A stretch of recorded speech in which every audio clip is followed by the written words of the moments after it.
우리 인생 가운데, 모든 상황 가운데, 나의 삶 가운데, 또 우리 가족의 삶 가운데, 우리의 나라 상황 가운데 주님의 은혜가 필요합니다. 우리 십자가에서 못 박히시고 모든 것 승리하신 그 예수 그리스도가 우리 삶 가운데 살아나시기를 원하고, 그 살아나신 그 예수 그리스도의 은혜를 우리가 함께 또 누리기를 원합니다.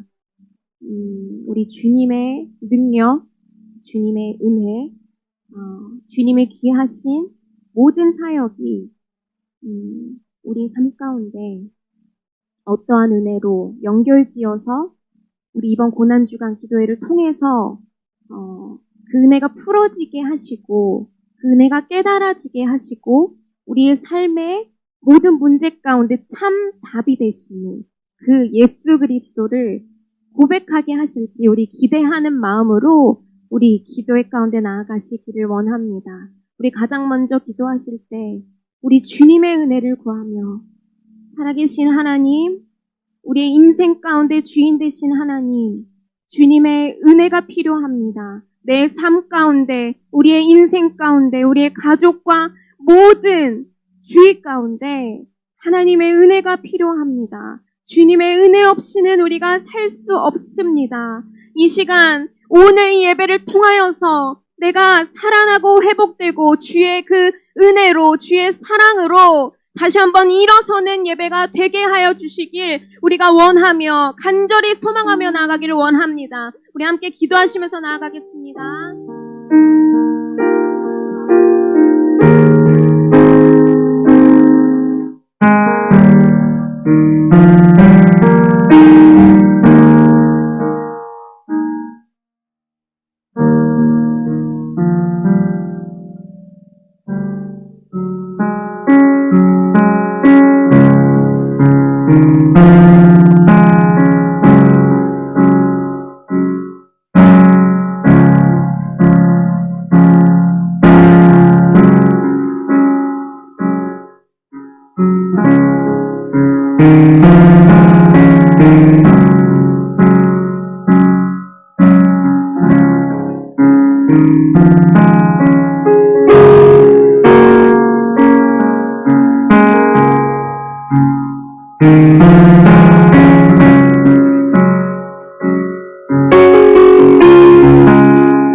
예수님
존귀하신 주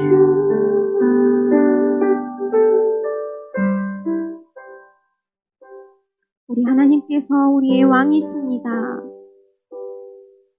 우리 하나님 아들이신 그 예수 그리스도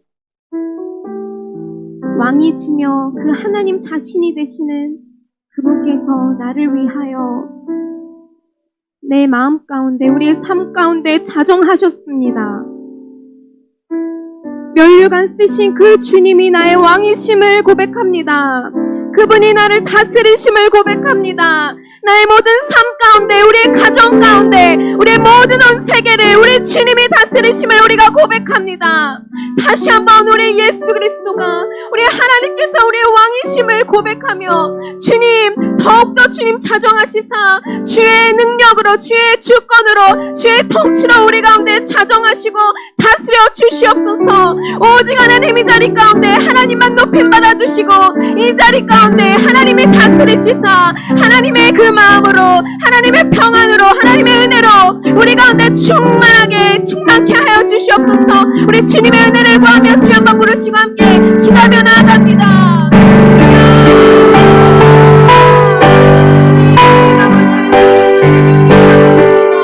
주님이 우리의 왕이십니다. 아버지 우리 멸류관 되신 주님 나를 다스리시니 더욱더 그 하나님의 다스리심이 우리 안에 더욱더 아버지 터지길 원합니다. 더욱더 아버지 우리를 다스리심이 아버지가 풍성해지기를 원합니다. 하나님의 사랑으로 우리를 다스리시고 하나님의 그 평화로 우리를 다스리시니 이렇게 가게 하는 모든 상황 모든 문제들이 모든 하나님의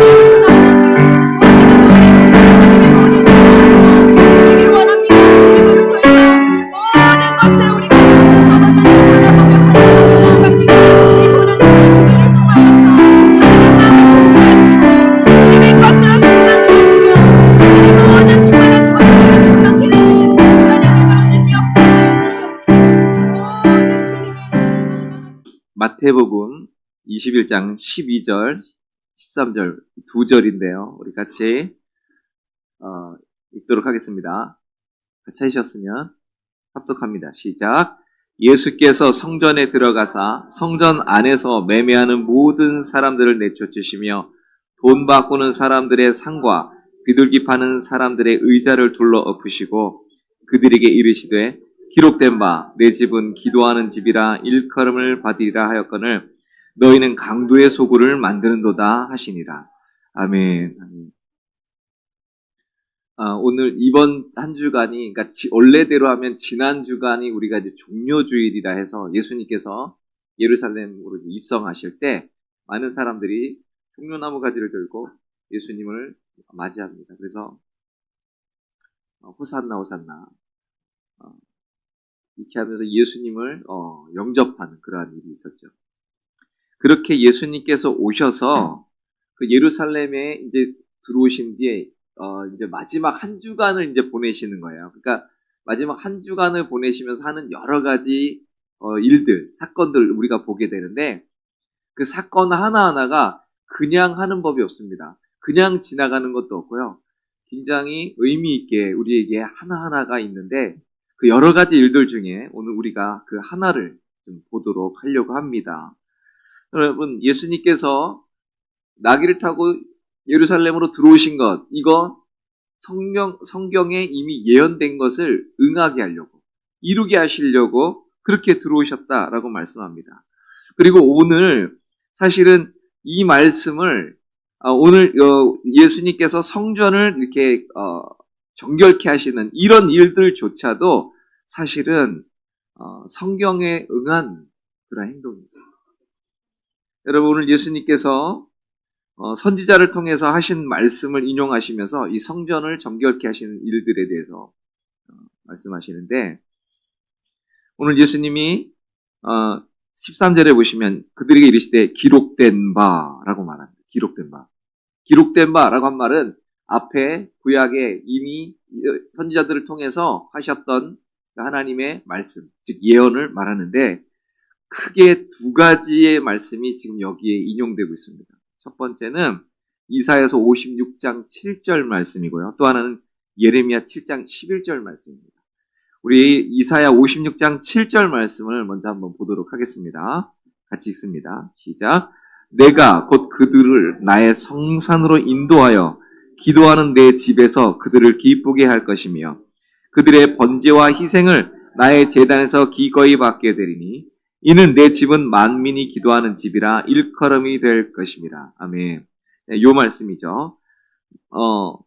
내 집은 만민이 기도하는 집이라 일컬음화 될 것이다 라고 하신 말씀이고요. 근데 그렇게 하였거늘 하면서 또 하나의 말씀을 인용하십니다. 그게 바로 예레미야 7장 11절의 말씀입니다. 이것도 한번 같이 읽어보죠. 시작.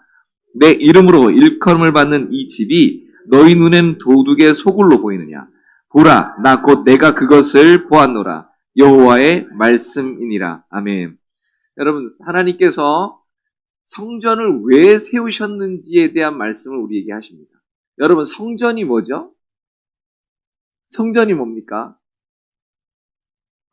우리가 이미 다 너무 잘 알고 있어요. 그렇죠? 성전은 다른 것이 아니라 우리 예수님, 우리 그 하나님께서 이스라엘 백성과 언약을 맺으시면서 이제 이스라엘 백성도 이스라엘 백성이 하나님의 언약 백성이 되면서 하나님과 이스라엘 백성들이 만나는 곳, 하나님께서 그들과 함께 하시겠다고 하는 그 증거로서 성막이라는 걸 주셨습니다. 그래서 그 성막을 이스라엘 백성들에게 진 가운데 두게 하셨고, 하나님 앞에 이 성전을 봉헌해 드릴 때 하나님께서 그들의 제사를 받으심으로 말미암아, 그리고 구름 기둥이 그 위에 임재함으로 말미암아 하나님께서 이스라엘 백성들과 함께 하신다라고 하는 그런 증거로 성막이 있는 거예요. 그 성막에서 뭘 하는 겁니까, 그러면? 말 그대로 하나님을 만나는 거예요. 그래서 어떻게 만나느냐? 죄가 있는 사람은 하나님 앞에 죄를 고하고, 또 하나님의 제사장들을 통해서 하나님의 뜻을 묻고, 이렇게 하는 일들이 있게 되었습니다. 근데 역사 가운데 이스라엘 백성들이 언제나 하나님을 잘 섬겼지 않았어요. 성전이 중심에 있다라고 하는 것은 이스라엘 백성들의 삶의 가장 중심이 누구여야 되냐면 하나님이셔야 된다. 이스라엘 백성의 중심이 성전이어야 된다. 하나님이셔야 된다라고 하는 것을 알려주는 건데, 이스라엘 백성들은 그들의 삶이 하나님 중심으로 살지 못했습니다. 그들은 살다 보니까 특별히 그 광야를 통과하고 가나안 땅에 딱 들어가게 될 때 이들은 너무나 큰 유혹이 이들 앞에 있었어요. 그들 앞에는 이미 그 땅에서 섬기고 있는, 그들이 숭배하고 있는 우상들, 특별히 바알과 아세라, 이 우상이 너무나 매력적으로 다가왔습니다. 왜냐하면 이스라엘 백성들은 농사를 져본 적이 없잖아요. 그들은 아무것도 할 줄 몰라요. 광야 40년 동안 뺑뺑이만 돌았지. 여러분, 과거에 애굽에서 뭘 했었던지 간에 여러분 40년 동안 뺑뺑이를 돌고 나면 아무것도 안 하고 오직 하는 건 구름기둥 떠오르면 앞으로 갔다가, 구름기둥 멈추면 거기다가 진쳤다가, 그리고 하늘에서 내리는 만나 갔다가 먹었다가, 메추라기 잡아먹었다. 이것만 하는 거예요. 반석에서 물 내는 거 보고 먹었다가. 여러분, 이것만 계속 하고 있는데 40년 동안 그 앞에 뭘 했든지 간에 이들이 뭘 기억할까? 그리고 이들은 원래 애굽 땅에서도 농사 짓던 사람이 아니고 뭐 하던 사람들이라고요? 양 치던 자들이에요. 묵동들이었다고요. 그러니까 이들은 농사하고는 전혀 상관이 없는 사람들이죠. 그런데 건축은 좀 해봤겠다. 건축을. 그렇죠? 그래도 40년 지나서 아무것도 아니에요. 여러분, 그렇게 이스라엘 백성들이 살다가 광야에서 가나안 땅으로 딱 들어가는 순간에 그들에게 있는, 하나님이 너희들에게 짓지 않는 집을 주고 과일을 먹게 하고 너무 좋았죠. 그러나 그 땅에 들어갔을 때 하늘에서 만나가 그쳤고, 이제는 그들의 힘으로 농사를 져야 됐고 모든 것을 했어야 되는 거예요. 그러니까 아는 게 아무것도 없으니까 여러분, 뭘 할 수 있겠어요? 그 땅에 있는 사람들이 가지고 있는 기술, 그 땅에 갖고 있었던 여러 가지 분위기, 문화, 이거를 갖다가 흡수할 수밖에 없어요. 자연스럽게 우상숭배에 빠졌고, 그리고 바알과 아세라 신이요, 더 빠지기 쉬운 건 뭐냐면 굉장히 인간의 거의 말초신경을 자극해버려요. 그러니까 아주 빠지기가 너무 좋은 거예요. 명분이 너무 좋잖아. 타락하고 싶어지는 그러한 종교. 빠져들고 싶은 그런 종교. 그래가지고 이스라엘 백성들이요, 양다리를 거쳤습니다. 하나님도 섬겼습니다. 그러나 하나님뿐만 아니라 바알과 아세라도 같이 섬겼습니다. 근데 하나님은 이거 정말 싫어요. 여기 우리 아직 시집 안 간 처자들이 있는데 내가 겁나 좋아하는 남자친구가 나랑 사귀기로 해가지고 했는데 어느 날 보니까 나랑 양다리야. 그럼 걔 살려도 죽여. 어떻게 할 거예요, 여러분? 여러분, 그렇게 된 거예요. 그래, 하나님이 너희들 그러지 마라. 그러지 마라. 계속 경고를 하는데 이스라엘 백성들이 듣지 않았습니다. 그래서 결국은 어떻게 됐다고요? 이스라엘 백성들이 망해버렸어요.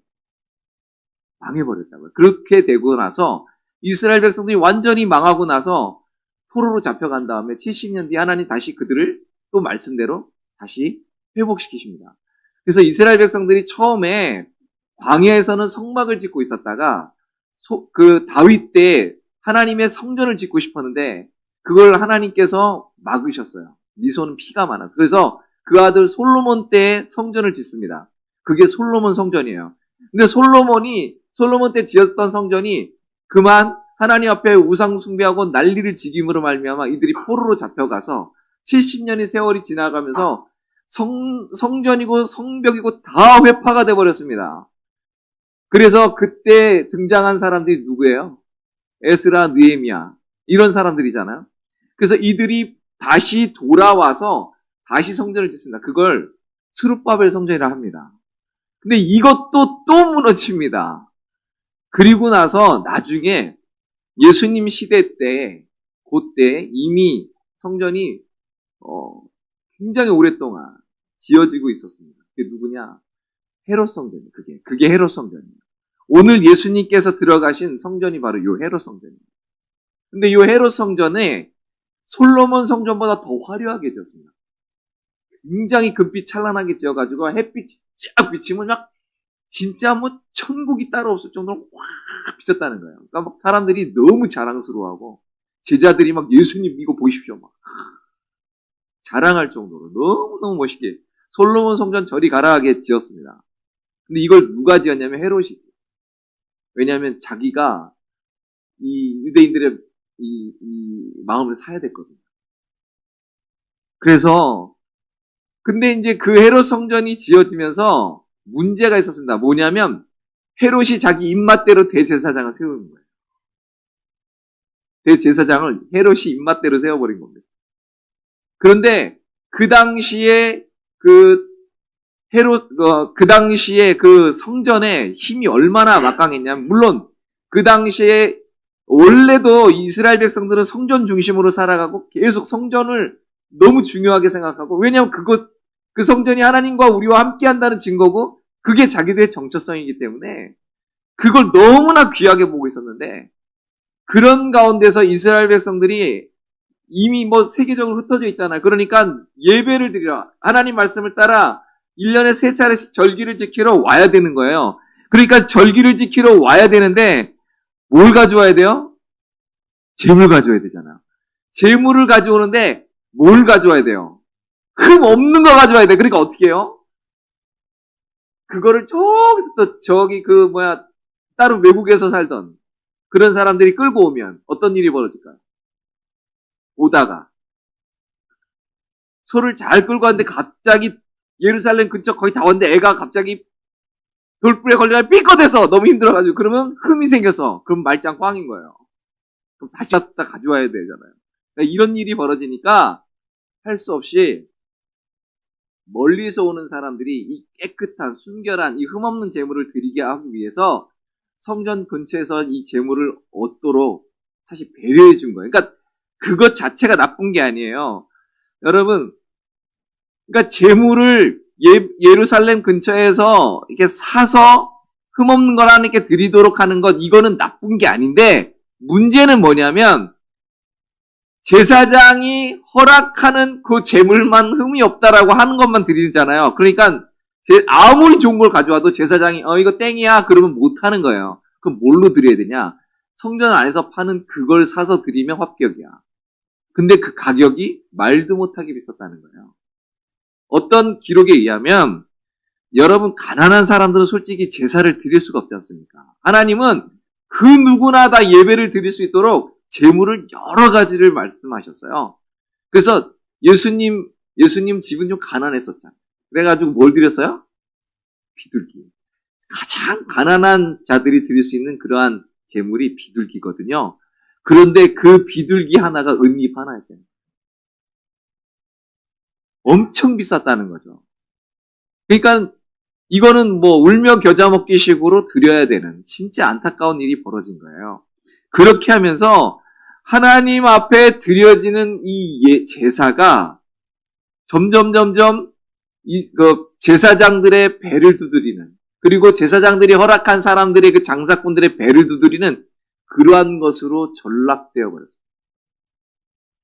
그러니 얼마나 안타까운 일이 벌어진 거예요. 예배가 아닌 거예요. 예배가 하나님 앞에 드려진 제사가 더 이상 제사스럽지 않은 거예요. 하나님이 기뻐하는 제사가 아니라 이거는 완전히 사람 등쳐먹는, 등골 빼먹는 그러한 일들이 벌어진 것입니다.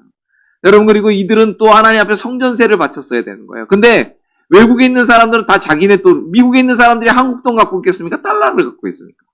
근데 달러를 가져오면 안 된다는 거예요. 그 당시에 로마 황제의 이 그림이 있는, 화상이 있는 그 동전들이 안 돼요. 그래서 그 당시엔 통용되어 안 됐던 그런 화폐를 바꿔서 드렸어야 됩니다. 그래가지고 세겔로 바꿔서 드리는데, 이게 또 완전히 환전하면서 환치기 한다고 그러죠? 환전하면서 그 수수료를 어마어마하게 떼버린 거예요. 그러니까, 좀 부한 사람은 괜찮은데, 가난한 사람은 너무너무 힘든 겁니다. 예배 한번 드리는 것도 힘들고, 성전세 드리는 것도 힘들고, 이건 아예 그냥 너무너무 힘든 가운데 있었는데, 거기다가 또 기가 막힌 일은 뭐냐면, 하나님, 이 솔로몬 성전에는요, 이 성전에는 이방인의 뜰이라는 게 있습니다. 거기서는 이방인들이 와서 예배를, 거기서 기도하고 이렇게 할 수 있도록 배려가 된 그런 장소가 있어요. 하나님께서는 이방인을 내친 게 아니에요, 여러분. 이스라엘 백성들을 제사장 삼아서 그들로 하여금 하나님 계신 걸 보여주고 이들이 이걸 보고서 하나님께로 나오도록 해주신 건데, 그 장사를 어디서 했냐면 바로 그 이방인의 뜰에서 한 거예요. 이방인들이 와서 하나님 앞에 경건하게 기도하고 하나님 앞에 나아갈 수 있도록 할 장소가 장사통이 되어버린 겁니다. 여러분, 굉장히 복잡했어요. 거기 막 전 세계에서 막 그냥 흩어진 사람들이 다 몰려왔다고 생각해 보십시오. 여러분, 우리 죄송하지만 예전에 저희 그 시골에서요, 어르신들이 이렇게 몸보신 한다고 집에서 기르던 그 견공을 이렇게 한 마리 잡아도 상당히 복잡합니다. 온 동네 떠나가고요, 막 불 펴야지, 목 매달아야지, 복잡합니다. 그런데 한번 생각해 보세요. 너도 나도 다 재물 가지고 오면 그 제사장들이 다 잡고 있는 건데. 여러분, 그때 솔로몬 성전에서 잡은 게 어마어마한 양이래요. 그때 계산해 보니까 그 재물만 55만 마리인가 그렇게 드렸다는 거예요. 그러니까 어마어마하게 드리는 거죠. 그러니까 여러분, 한번 생각을 해보시라고요. 상상을 해보시라고요. 제사를 드리고 하나님 앞에 기도를 하고 할 자리에서 장사를 하고 동전 바꾸고 막 난리를 지키고 있습니다. 그러니까 이게 성전의 기능이 다 무너져 버린 거예요. 예수님께서 예루살렘에 오시자마자 성전을 갖다가 정화한 이 사건이 그냥 예사의 일이 아니었다는 거죠. 이미 그 뒤로도 예수님께서 무화과 나무를 저주하고 하면서 이미 이제 유대교로서는 이 기능이 끝났다는 거예요. 이 성전은 이제 기능이 끝났다는 거예요. 그러면서 오늘 특별히 마태복음에는 다른 복음서와는 다르게 병 고치는 얘기가 나옵니다. 그래서 이것이 이사야에서 말씀하시는 메시아의 증거거든요. 앞으로 메시아가 오면 이런 일이 있을 거다라고 하는데 거기에 굉장히 중요한 게 뭐냐면 병을 고치는 거예요.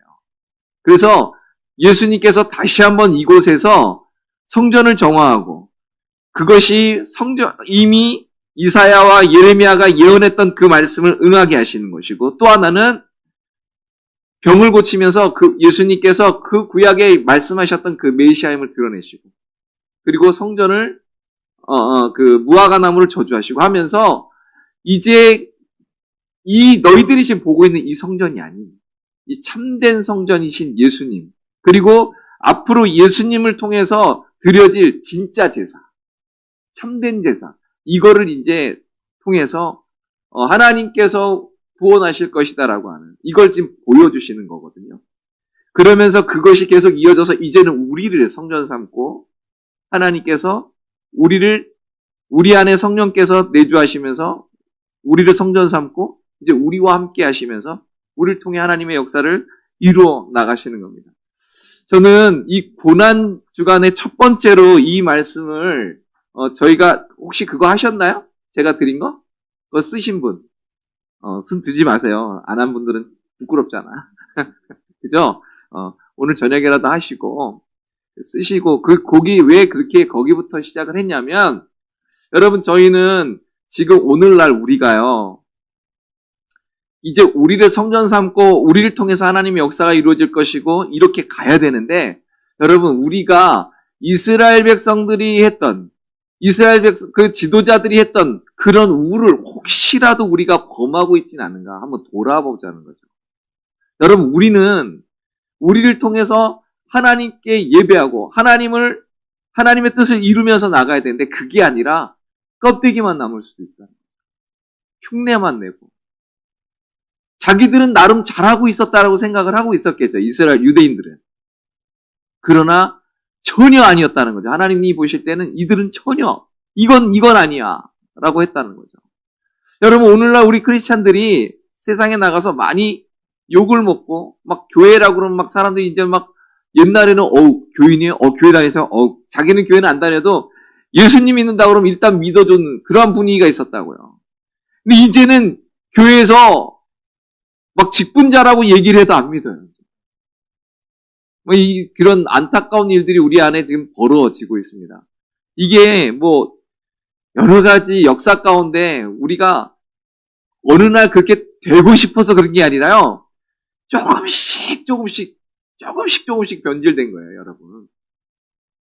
우리 일제강점기 지나고 6.25 그때 그 동란 지나면서요. 원래 처음에 우리나라에 선교사들이 왔을 때는 우리나라를 지역을 이렇게 나눴었습니다. 각 교단마다 들어와서 이쪽 지역은 어느 교단에서, 이쪽 지역은 어느 교단에서, 이쪽 지역 이렇게 해서 서로 구획을 나눠가지고 선교를 했었어요. 그래서 서로 부딪히지 않고 잘 그렇게. 그래서 각 지방마다 가면은 어느 교단이 좀 더 많고 한 거 있죠? 그래서 그런 거예요. 그런데 무슨 일이 벌어졌냐면 6.25 동란 때 북한에서 엄청난 핍박이 일어나니까 그 북에 있던 분들이 다 내려온 거야. 쏴! 남한으로. 그러면서 그 구획이 다 흩어져 버렸습니다. 그러면서 이제 교회들끼리 좀 연합이 되고 참 그러면 좋은데 이게 안타깝게 경쟁 구도가 돼버렸어요. 이제 우리 교회를 막 저 교회로 가려고 그러면 교회들이 쭉 있어가지고 무슨 떡볶이집 거기 해가지고 우리 집으로 와 하는 것처럼 막 경쟁적으로 그런 일이 벌어졌어요. 너무 안타까운 일이죠. 어쩔 수 없지 않느냐라고 얘기를 하지만 이거 진짜 좀 그래서 저는 솔직히 말해서요. 우리 동네에 있는 교회들하고 이렇게 연합하고 싶은 마음이 들어요. 같이 연합해서 체육대회도 좀 하고 연합해서 좀 부활절 예배도 하고 저기 어디 초등학교 때 빌려가지고 그리고 근데 솔직히 제가 이 동네에서 보니까 제가 제일 마지막으로 들어왔는데 여기 계신 좀 이렇게 우리 저기 형님 되시는 목사님들이 좀 하시면 참 좋은데 안 하시더라고. 그래가지고 좀 아쉬움이 있어요. 각자 도생 이러면서. 근데 여러분 그게 아니잖아요. 그래서 좀 되게 아쉬움이 있는데 어쨌거나 중요한 거는 교회들마다 우리 하나님께서 주신 그러한 사명과 그 역할과 그 책임과 이런 부분들 이런 것들이 좀 너무 이렇게 인간적으로 막 흘러버리지 않습니다. 그래서 너무 경쟁적으로 가다 보니까 예전에는 교회에서 하나님의 뜻을 가르쳐주고 하나님의 뜻은 이거라고 얘기를 하고 그래서 치료도 하고 막 이랬는데 여기서 그래버리면 가버려 저쪽으로. 목사님들이 말을 못하기 시작했습니다. 말만 하면 가버리니까 혼내면 가버리니까 부담 주면 가버리니까 안 하기 시작해서요. 이런 여러 가지 것들이 복합돼가지고요. 우리를 한번 보면 진짜 하나님께서 기뻐하시는 그러한 성전으로서 하나님이 정말 기뻐하는 교회로서 우리가 지금 존재하고 있는가 한번 살펴봐야 된다는 거예요, 여러분. 이 고난주간에 진짜 우리는 진짜 예수님을 믿고 진짜 예수님을 따르겠는가? 진짜 성전으로서의 그 기능 우리는 감당하고 있는가? 여러분, 우리는 역사 가운데서 배워야 돼요. 이스라엘 백성들이 나름 자기들은 잘하고 있었다라고 생각을 하고 했었지만 그 안에 인간적인 욕심과 인간적인 그러한 타락과 정말 하나님의 뜻을 자기도 모르게 거슬고 있는 그러한 일들을 하고 있으면서도 하나님 잘 섬긴다고 착각하고 있다가 하나님께 징계를 받아가지고 아픔의 역사를 겪는 일들이 앞에서부터 계속 있어 왔는데 우리가 그걸 지금 또다시 답습하고 있는 것 같아요. 여러분, 사실 코로나 기간이 그냥 지나간 건 아니라고 저는 생각합니다. 여러분, 코로나가 어떻게 보면 자연재해지만요. 여러분, 사실 이것 때문에 어떻게 보면 크게 두 구리로 딱 쪼개져 버렸습니다. 사실은. 정말 그럼에도 불구하고 자기의 믿음을 지키려고 하는 사람들과 그냥 편의주의로 흘러버립니다. 정말 안타까운 건 영상 예배라는 게 생겼는데 그게 어쩔 수 없어서 그거를 한 건데 그게 그냥 일반화가 됐습니다. 그 뒤로 숨어버렸습니다. 그래서 자기가 종교적인 행위를 해야겠는데 종교적인 행위를 해야 되겠고 놀러도 가고 싶으니까 이 두 가지를 동시에 만족시킬 수 있는 게 그거야. 그러니까 놀러 가는 차 안에서 이걸 틀고 가는 거지. 여러분, 정말 병이 걸렸거나 정말 상황이 물론 직업상 진짜 못 오는 분들도 있거든요. 그렇잖아요.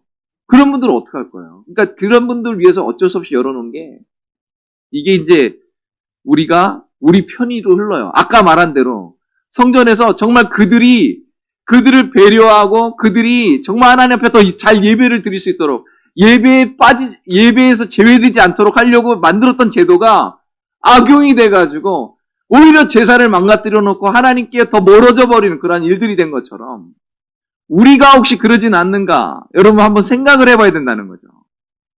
우리 고난주간을 지나가면서 그냥 고난주간이니까 우리 예수님 오셨으니까 뭐 이런 일을 했대라고 해서 그냥 끝날 게 아니라 이번 한 주간 동안 우리가 우리를 좀 돌아보면서 진짜 내가 성전으로서의 기능을 하고 있는가?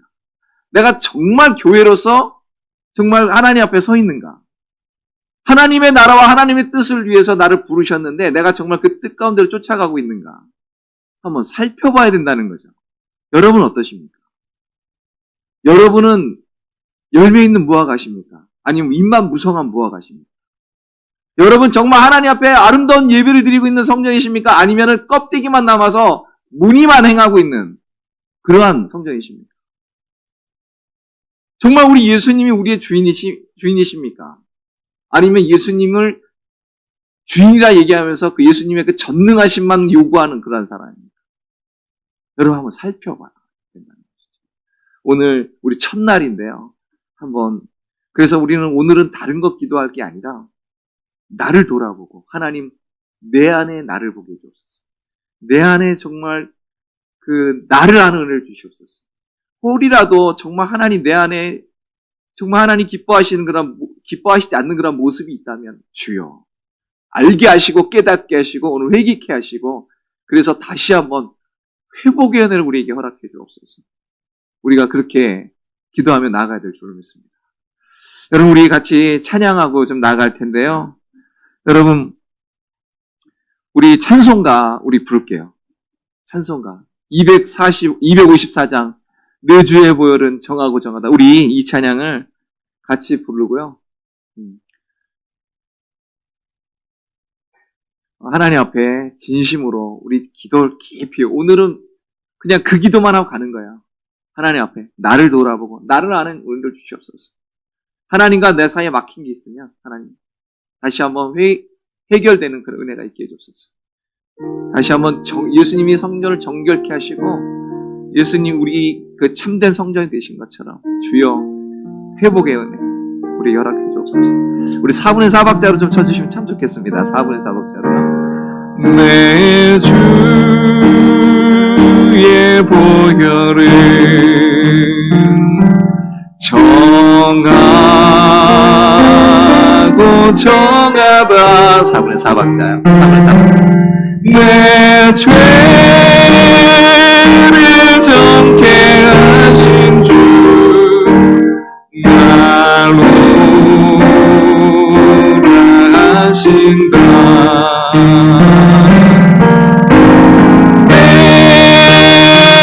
내가 주께로 지금 가오니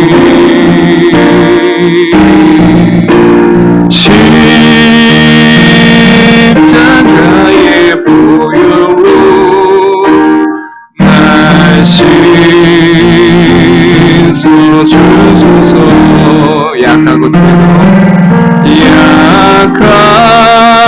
약하고 죄도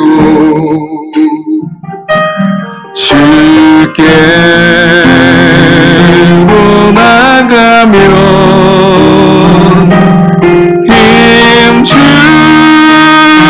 힘주시고 외주함을 또 씻어주시네.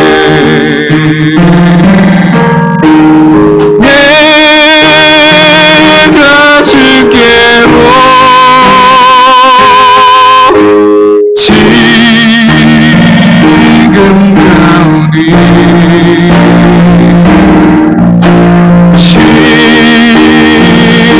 십자가의 보혈로 날 씻어주소서.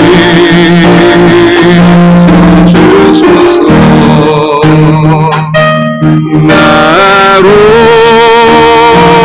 나가시는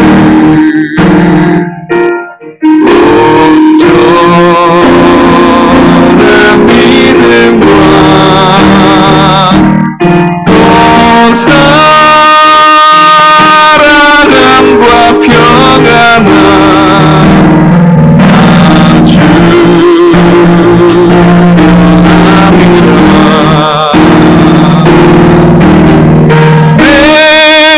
내가 주께로 지금 가오니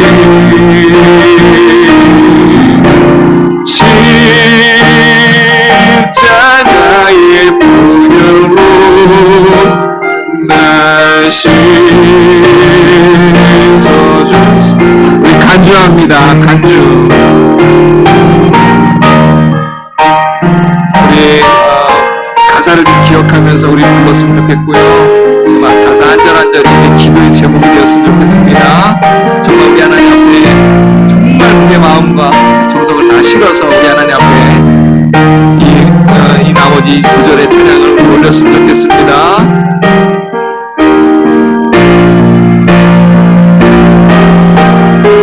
큰 죄에 못 받아 큰 죄에 못 받아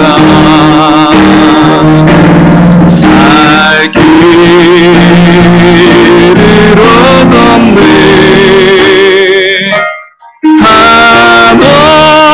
한없이 넓고 큰 은혜 베풀어 주소서.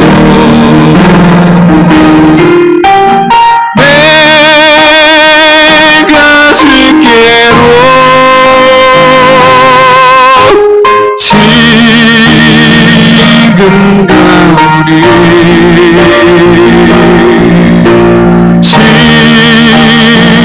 십자가의 보혈로 날 씻어주소서.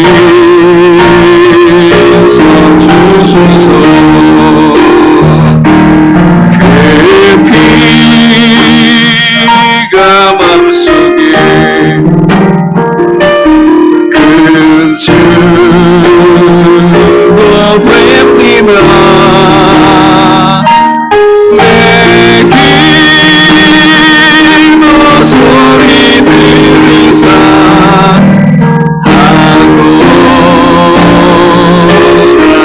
주옵소서. 내가 주께로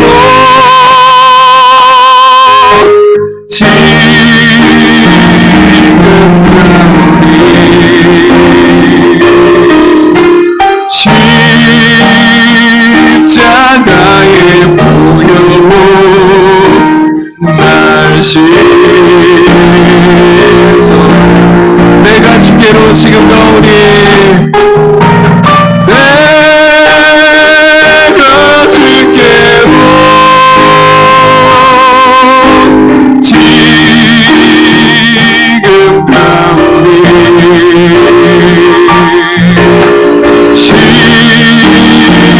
십자가의 보혈로 날 씻어. 우리 같이 계속해서 이어서 기도하겠습니다. 하나님 아버지, 우리 오늘은요 그냥 하나님 앞에 깊이 기도하시다가 회개하시고 그렇게 기도하시다가 그렇게 그냥 돌아가시면 되겠습니다. 여러분 근데 기도하실 때 잠깐 있다 가지 마시고요, 정말 한 30분 정도 깊이 한번 기도해 보시고 하나님 앞에 주여 나를 불쌍히 여겨 주옵소서, 하나님 나를 아는 은혜를 주옵소서, 착각하지 않게 해주옵소서. 하나님 정말 우리 하나님 앞에 정말 정결한 신부로 드려지기 원합니다. 우리 하나님 나를 알게 없소서. 주님 나를 용서해 주옵소서. 우리 하나님 앞에 진심으로 회개하며 그렇게 나아가도록 하겠습니다. 같이 기도하겠습니다. 주여,